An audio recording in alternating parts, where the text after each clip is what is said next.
السلام عليكم ورحمة الله وبركاته. إن الحمد لله نحمده ونستعينه ونستغفره ونعوذ بالله من شرور أنفسنا وسيئات أعمالنا. من يهد الله فلا مضل له ومن يضلل فلا هادي له وأشهد أن لا إله إلا الله وحده لا شريك له وأشهد أن محمدا عبده ورسوله. يا أيها الذين آمنوا اتقوا الله حق تقاته ولا تموتن إلا وأنتم مسلمون. يا أيها الناس اتقوا ربكم الذي خلقكم من نفس واحدة وخلق منها زوجها وبث منهما رجالا كثيرا ونساء واتقوا الله الذي تساءلون به والأرحام إن الله كان عليكم رقيبا. يا أيها الذين آمنوا اتقوا الله وقولوا قولا سديدا يصلح لكم أعمالكم ويغفر لكم ذنوبكم ومن يطع الله ورسوله فقد فاز فوزا عظيما. أما بعد فإن أصدق الحديث كتاب الله وخير الهدى هدى نبينا محمد صلى الله عليه وسلم وشر الأمور محدثاتها وكل محدثة بدعة وكل بدعة ضلالة وكل ضلالة في النار. Kemudian yang berkaitan dengan hal ini yang dimaksudkan dengan sebagai disebutkan di al-ma'ut tahur, yang dimaksudkan dengan air yang mensucikan itu huwa tahiru fi nafsihi, yaitu air yang suci pada zatnya, pada dirinya. Al-mutahhiru li ghairihi, yang mensucikan selainnya. Alladhi yarfa'ul hadasa wa yuzilun najasa, yang dia menghilangkan hadas, baik itu hadas kecil ataupun hadas besar, dan menghilangkan juga najis, ya. Jadi hadas itu sesuatu sifat yang ma'nawi, sedangkan najis itu sesuatu yang sifatnya hissi, nyata, konkret, ya. Nah, oleh karena itu hal yang ma'nawi, hadas kecil dan hadas besar ini tidak akan terangkat kecuali dengan wudu yang mengangkat hadas kecil, atau mandi wajib yang disertai tentu dengan niat, demikian juga wudu dengan niat untuk mengangkat hadas besar. Nah, sedangkan menghilangkan najis, maka dengan menghilangkan ain daripada najis itu sendiri, dan tidak dibutuhkan niat, ya. Oleh karena itu para ulama fiqh menyebutkan bahwasanya menghilangkan hadas itu sesuatu yang dia ghair ma'qulil makna, sesuatu yang tidak bisa dicerna oleh akal maksud daripada menghilangkan hadas itu. Oleh karena itu diperlukan niat. Dan niat itu kata para ulama tumayyizu bainal adati wal ibadah. Niat itu sebagai pembeda antara kebiasaan dan ibadah, ya. Jadi kalau ada orang tiba-tiba dia nyemplung, misalnya masuk ke dalam kolam, ya, dia mandi dan mengenai semua badannya, ya, dia hanya mandi, tidak ada niat untuk mengangkat hadas besar, walaupun dia misalnya junub atau berhadas besar, maka walaupun dia mandi tapi dia tidak berniat, maka dia dianggap mandinya itu adalah mandi biasa. Karena niat itu sebagai pembeda antara kebiasaan yang dilakukan oleh seseorang dengan ibadah yang dilakukan oleh seseorang, ya. An-niyatu tumayyizu bainal 'adati wal ibadah. Jadi niat itu membedakan antara kebiasaan kita dan ibadah kita. Oleh karena itu, ibadah yang kita lakukan harus kita dasari dengan niat. Nah, karena menghilangkan hadas ini termasuk perbuatan yang sifatnya dia ma'nawi, mengangkat sifat yang ma'nawi pada diri seseorang dari hadas itu, yang dia terangkat dengan berwudu kalau itu hadas kecil, dan dengan mandi wajib disertai dengan niat tentunya kalau dia mau mengangkat hadas besar. Nah, sedangkan menghilangkan najis itu menghilangkan ain daripada najis yang dia hissi, tampak nyata. Dan para ulama mengatakan itu adalah perbuatan yang dia ma'qulul makna. Jadi dia bisa dicerna maksudnya oleh akal manusia. Bahwasanya menghilangkan najis itu maksudnya menghilangkan ain daripada najis itu sendiri. Oleh karena tidak diperlukan niat, berbeda dengan menghilangkan hadas itu sendiri. Makanya itu para ulama mengatakan kalau orang itu misalnya di pakaiannya itu ada najis, ya, ada kotoran, ada najis, lalu dia jemur, lalu dia kena hujan, lalu dia kena angin, dia kena sinar matahari, dan hilang ain daripada najis yang ada pada pakaian itu, maka begitu dia bersih dan hilang ain daripada najis itu sudah menjadi taharahnya, tanpa ada niat, tanpa dimaksudkan dan sebagainya. Ya, karena ini dimaksudkan adalah sesuatu yang bisa dicerna oleh akal tujuannya, yaitu menghilangkan ain, zat daripada najis itu sendiri. Dan kalau dia hilang, maka berarti maksud daripada menghilangkan najis itu sudah terwujud. Nah, kecuali pada hal-hal tertentu yang itu dimaafkan oleh syariat, ya, bahwa dia tidak bisa tentu betul-betul dia akan mensucikan dengan sesuci-sucinya atau sebersih-bersihnya, atau najis itu akan hilang betul-betul dengan ainnya, ya. Nah, pada hal-hal seperti yang di luar kemampuan seseorang, para ulama mengatakan itu sesuatu yang dimaafkan. Tapi pada dasarnya dia harus menghilangkan ain najis daripada ain daripada najis itu sendiri ketika dia menghilangkan najasah itu sendiri. Contohnya misalnya para ulama menyebutkan kalau orang itu misalnya menggunakan 3 batu atau dia istijmar untuk menghilangkan hadas, menghilangkan najis yang dia berkaitan dengan sesuatu yang membatalkan wudu atau yang mengharuskan dia untuk berwudu, ya, dari sebab keluarnya najis ini. Seperti misalnya orang kalau dia kencing misalnya, atau dia buang air besar, lalu dia menghilangkan kotoran sebab buang air besar ini dengan menggunakan 3 batu misalnya, atau 3 sisi batu. Kata para ulama bahwa ketika dia melakukan 3 kali pembersihan atau disebut istijmar itu, tentu dia tidak akan bisa memastikan kalau tidak menggunakan air misalnya, bahwasanya betul-betul akan bersih, ya, pada apa yang ada pada duburnya itu. Nah, apa yang tersisa yang di luar kemampuannya itu yang disebutkan oleh para ulama dia sesuatu yang ma'fuun anhu, sesuatu yang dimaafkan, sesuatu yang di luar kemampuan kita. Dan ini masuk dalam keumuman firman Allah Subhanahu wa taala, la yukallifullahu nafsan illa wus'aha. Allah Subhanahu wa taala tidak membebani seseorang, suatu jiwa, kecuali dengan batas kemampuannya. Ya, dengan batas kemampuannya. Maka itu sesuatu yang di luar kemampuan seseorang. Nah, demikian juga contoh-contoh yang lain yang berkaitan dengan masalah ini yang di luar kemampuan seseorang itu untuk taharruz, dan itu akan kita sebutkan nanti dalil-dalil yang berkaitan dengan itu. Misalnya wanita kalau dia memiliki kain yang panjang, ya, kain yang panjang sehingga dia mengenai tanah yang boleh jadi ketika dia berjalan di tanah itu kadang-kadang dia kena sesuatu yang ada padanya najisnya yang di luar pandangan dia atau kemampuan dia. Kemudian ada juga yang tempat-tempat yang suci, maka di situ ada irsyadun nabawi, taujihun nabawi, arahan kenabian dari Rasulullah sallallahu alaihi wasallam ketika beliau ditanya bagaimana dengan ujung-ujung pakaian yang boleh jadi dia terkena dengan najis yang menempel dari tanah dan sebagainya. Beliau Rasulullah SAW mengatakan, itu akan kita bahas nanti insyaAllah di pembahasan selanjutnya. Beliau mengatakan tutahhiruha al-ardul lati taliha. Jadi kalau dia kena najis pada tanah tertentu yang menempel pada ujung kainnya, maka dia akan disucikan oleh tanah selanjutnya. Ya.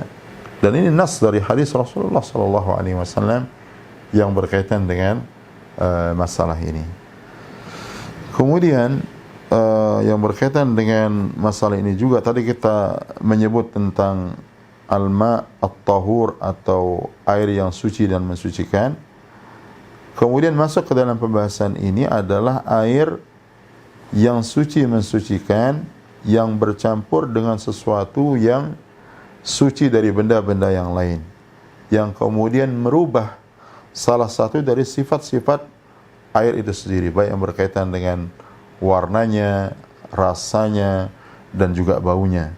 Ya, maka air-air yang terkena dengan benda-benda yang suci ini, dan selama dia tetap kelihatan airnya walaupun dia bercampur dengan tetapi kemutlakan air itu tampak, maka dia tetap dikatakan sebagai air mutlak, air yang suci dan mensucikan.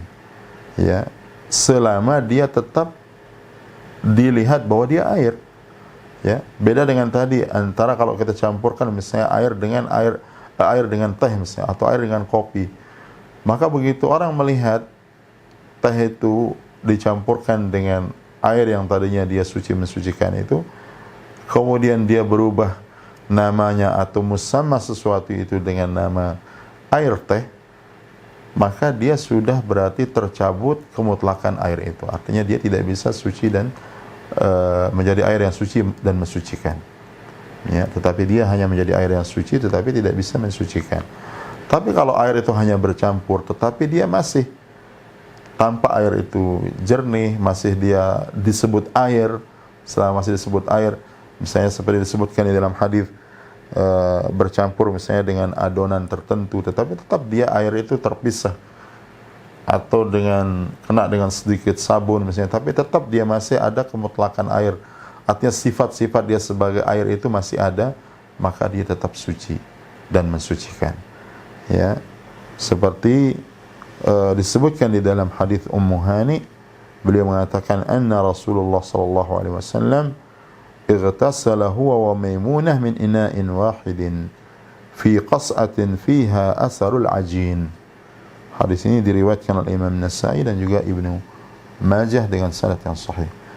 Beliau Ummu Hani mengatakan bahwasanya Rasulullah SAW itu di hadis Ummu Hani bahwasanya Rasulullah SAW dan itu diberitakan oleh istri beliau Maimunah bahwasanya Rasulullah SAW itu pernah mandi bersama istri beliau Maimunah dari bejana yang satu, ya, di satu nampan atau di satu bejana yang padanya ada bekas adonan, ya, bekas adonan tepung atau sesuatu yang suci lainnya misalnya, ya, dari benda-benda suci lainnya, tetapi dia tidak merubah air itu sendiri. Artinya kalau dia air itu misalnya kena dengan sesuatu benda yang suci, tapi tetap dia kelihatan masih dia sebagai air, tetap dia bisa dinamakan air atau dikatakan air, maka dia berarti tetap suci dan mensucikan. Dan ini dalil para ulama bahwasanya air yang tercampur dengan sesuatu benda yang suci lainnya dan tidak mencabut kemutlakan air itu, artinya tetap dikatakan air walaupun dia bercampur dan tampak dia sifat-sifat air padanya, maka dia dikatakan air yang suci dan mensucikan. Demikian juga orang itu kalau bersuci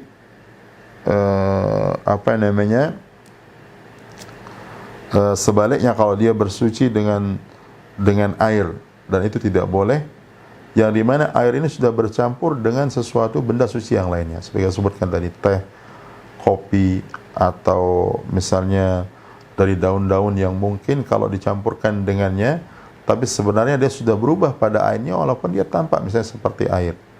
Ya, jadi kalau ada sesuatu yang tidak dia lagi berwujud asal penciptaan air atau kemutlakan air itu, walaupun dia seperti air, maka dia bukan air. Jadi kalau ada benda yang sebenarnya dia merubah pada asal khilqah, ya, materi air itu sendiri, walaupun dia sebenarnya tidak merubah warnanya, tetapi sebenarnya dia sudah menjadi sesuatu yang lain daripada asal khilqah atau asal penciptaan atau asal kejadian daripada air itu sendiri, maka dia tidak dianggap suci dan mensucikan.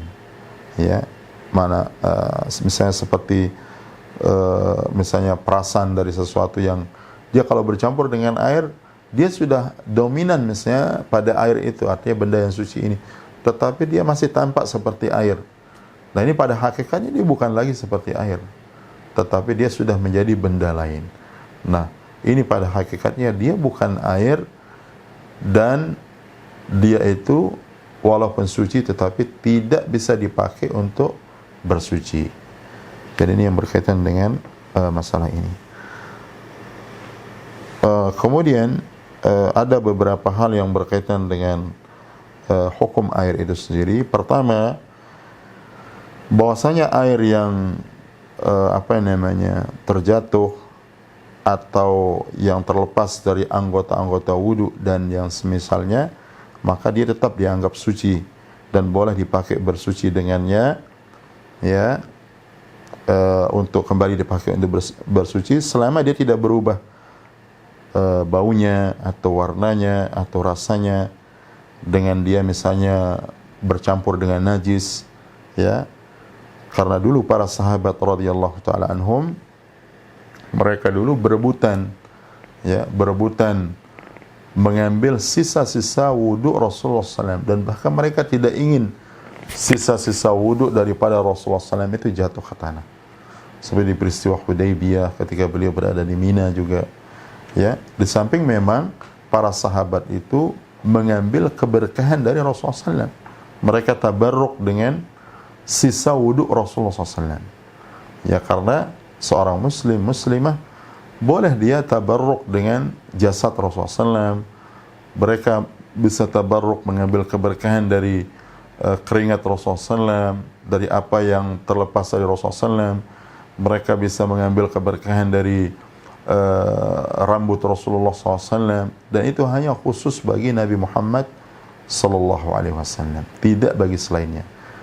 Karena banyak nas yang menunjukkan itu. Oleh karena itu Rasulullah SAW ketika beliau di hari nahar, beliau tahallul awal, ketika selesai beliau dari Arafah, kemudian Muzdalifah, kemudian beliau hari nahar tanggal 10 Zulhijjah, beliau mencukur rambut beliau untuk tahallul, ya.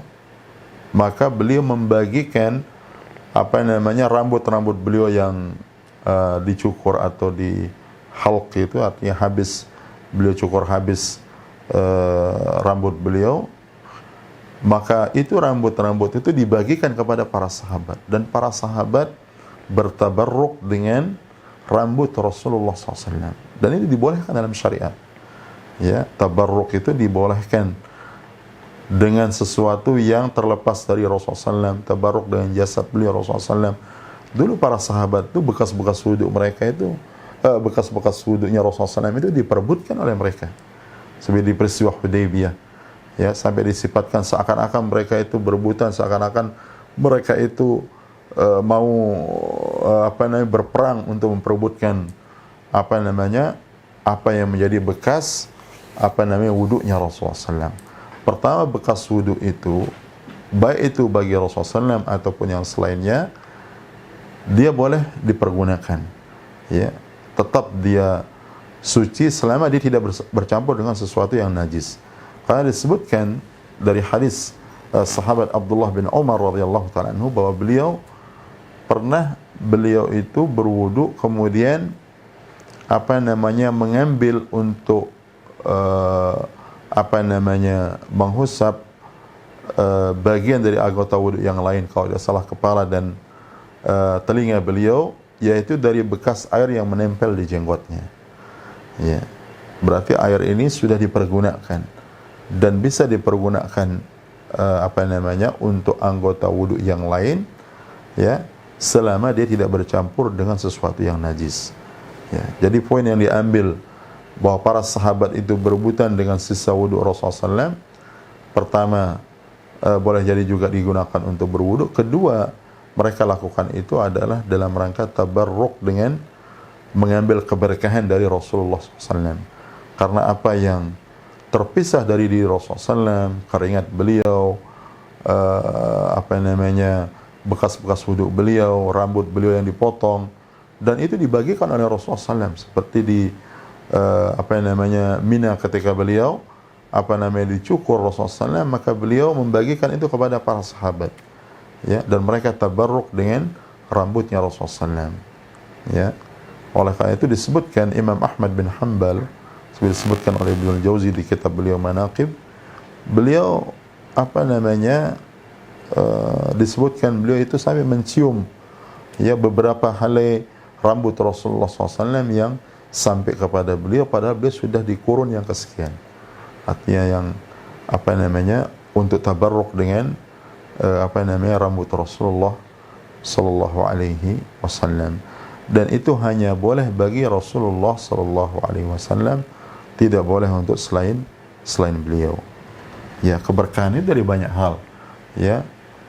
Air Zam-Zam itu air yang berkah, air hujan itu air yang berkah, ya. Kemudian makan sahur itu juga makanan yang berkah, sampai dikatakan di dalam hadis, halummu ila al-ghada'il mubarak, mari, pernah beliau mengajak, atau sebagian sahabat diajak oleh Rasulullah SAW untuk makan sahur bersama, yang dikatakan dia al-ghada'ul mubarak, yaitu makanan yang diberkahi, ya.